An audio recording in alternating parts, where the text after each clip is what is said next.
mag-secret file ay ilike mo muna ang video na to at mag-subscribe na sa aming YouTube channel. Don't forget to click the notification bell para hindi ka nahuhuli sa latest episode ng DJ Rocky's Secret Files.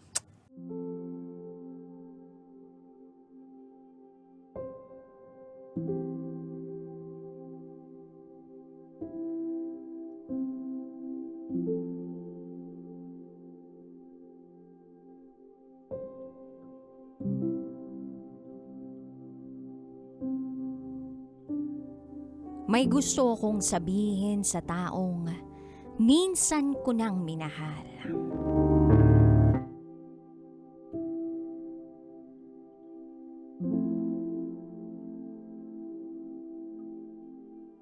Hi DJ Rocky at DJ Jello. Itago nyo na lang ako sa pangalang Chito. At ito, ang aking secret file.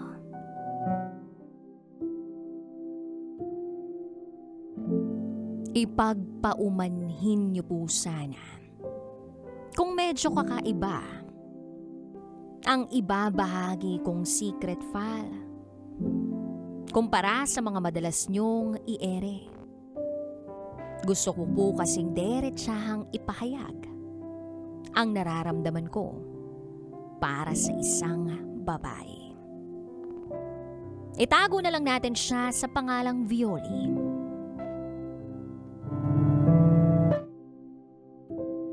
Violi, sino ba naman ang mag-aakala na sa simpleng kumusta mo lang, mabibihag mo ako? Yung simpleng pag-chat lang at pagbabahagi mo sa akin ng mga kwento, yung mga nangyari sa araw mo, nabubuo mo na rin ang araw ko. Sa katunayan, nagiging komportable na nga ako tuwing magkausap tayo. Para na tayong matagal na naging magkaibigan.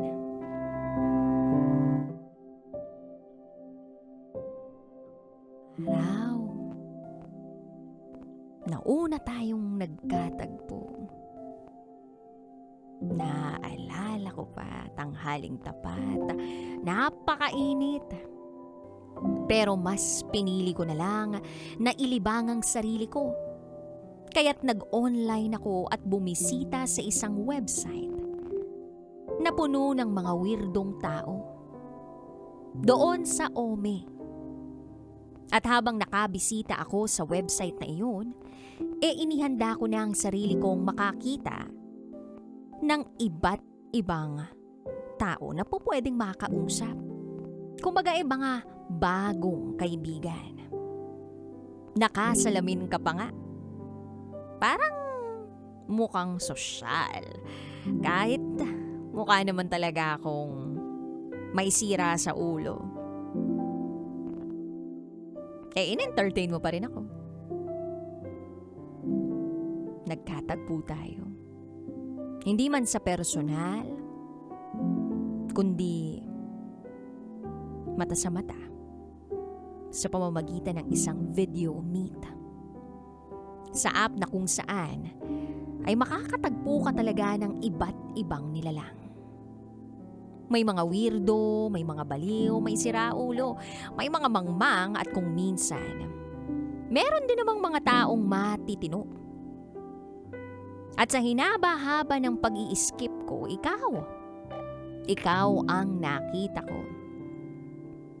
Gandang-ganda ako sa'yo.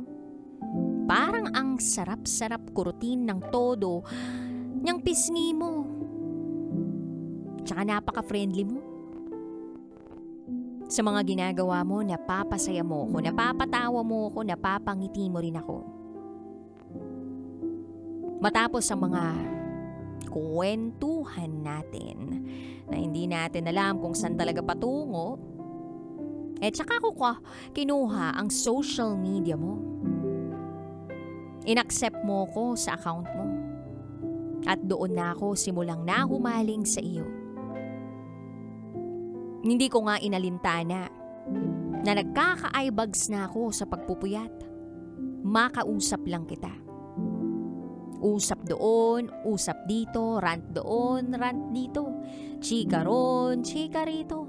Na para bang magkapit-bahay lang tayo na mahabang panahon na maging magkapit-bahay.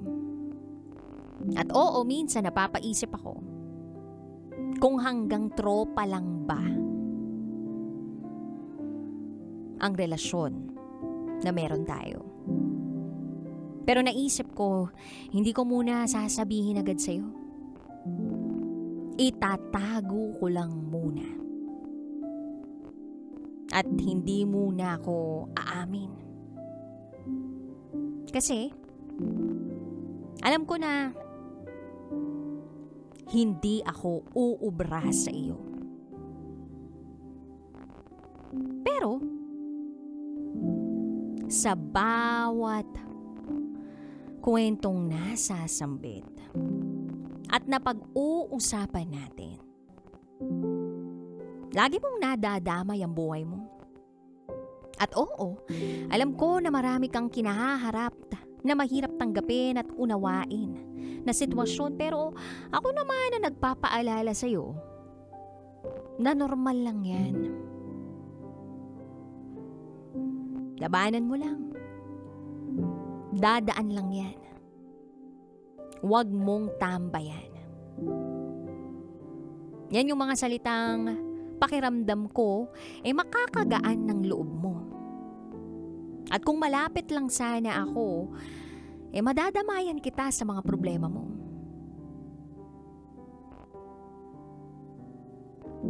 At minsan sa kwentuhan, nababanggit mo ang love life mo. Hindi nawawala sa chika yan. Kumusta love life, be? Mga tanong ng isang tulad ko na tsismoso. Pero, may tinatagong paghanga sa iyo. At kaya ako tinatanong yun kasi baka mamaya, meron ka na pala talagang love life. At mukhang hindi mo talaga alam. Wala kang ka-idea tungkol sa tunay kong nararamdaman para sa iyo.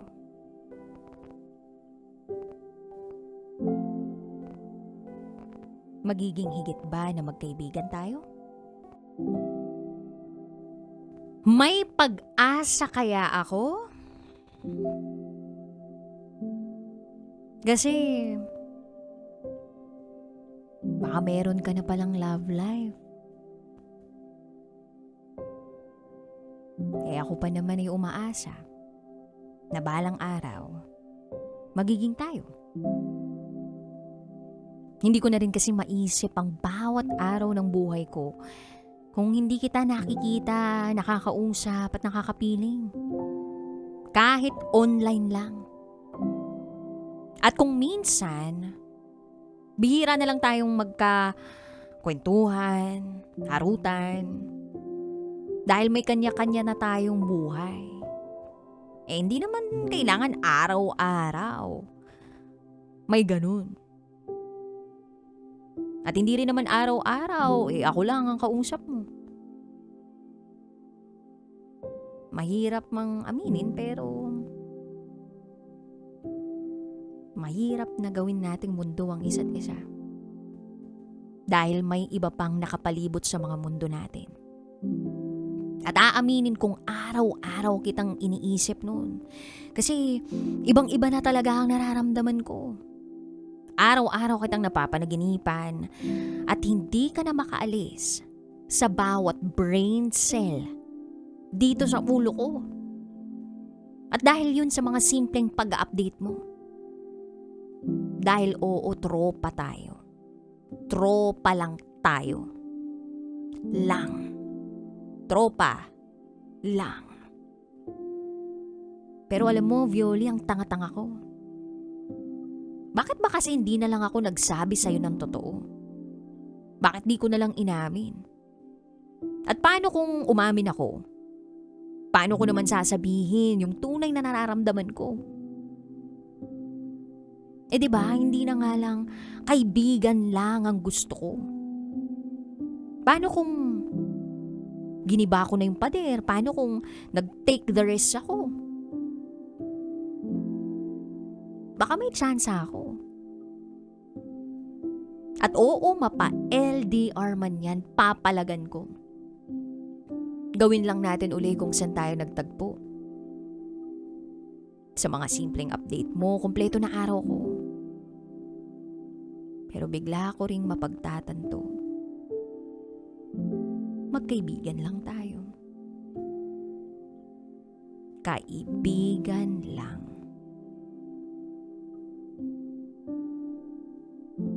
Hanggang dun lang tayo. Dahil may masisirang matagal na pagsasama panigurado. At oo, tuloy-tuloy pa rin akong sumusubaybay sa mga my day mo.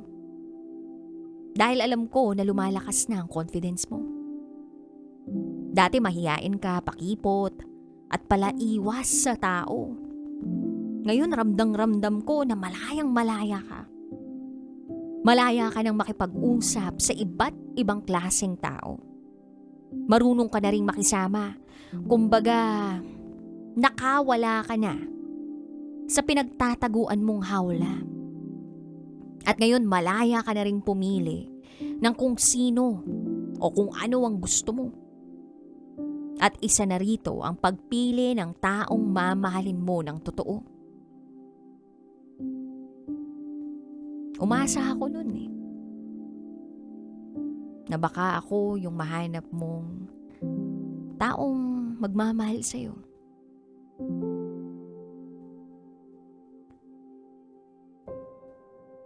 At isa yan sa mga nababanggit ko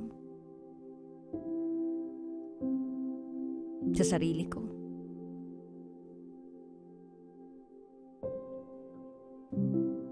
Basta mag-ingat ka. Ngayong nalaman ko na nakahanap ka na. Wala naman akong balak na humadlang. Lalo na't alam ko naman kung saan ako lulugar. Bilang kaibigan mo, bilang tropa mo, kailangan kong magparaya. At hindi dapat ako maging sagabal sa pag-ibig na nahanap mo. Pipiliin kong maging masaya para sa'yo. Dahil kung saan ka masaya, dun din ako magiging masaya. Kahit masakit. Kaya magmula ngayon, Violi, my violet butterfly, pinakakawalan na kita. Hindi lang bilang kaibigan, kundi bilang tao na nilalaman ng puso ko. Mananatili akong nakamasid sa'yo bilang tropa mo. Nang hindi mo nalalaman na minsan din kitang minahal at pinangarap na mapasakin. Pinag-cruise man ang mga buhay at landas natin.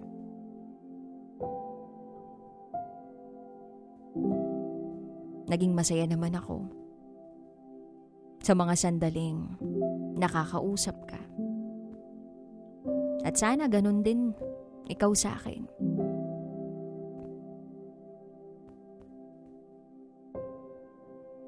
Hindi lang talaga siguro tayo ang itinakda para magkatuluyan. Malaya ka na, Violi. Susubukan kong hanapin ang sarili kong tadhana habang pinakakawalan kita ng dahan-dahan. Sana balang araw, kung mag-cruise man ang landas natin uli, makahanap ka ng kapayapaan at kakontentuhan. Mag-iingat ka palagi. Gabayan ka sana ng Diyos sa lahat ng panahon. Paalam, Violi. Hanggang dito na lang po, DJ Rocky at DJ Jello. Muli, Ako si Chito. At ito, ang aking Secret 5.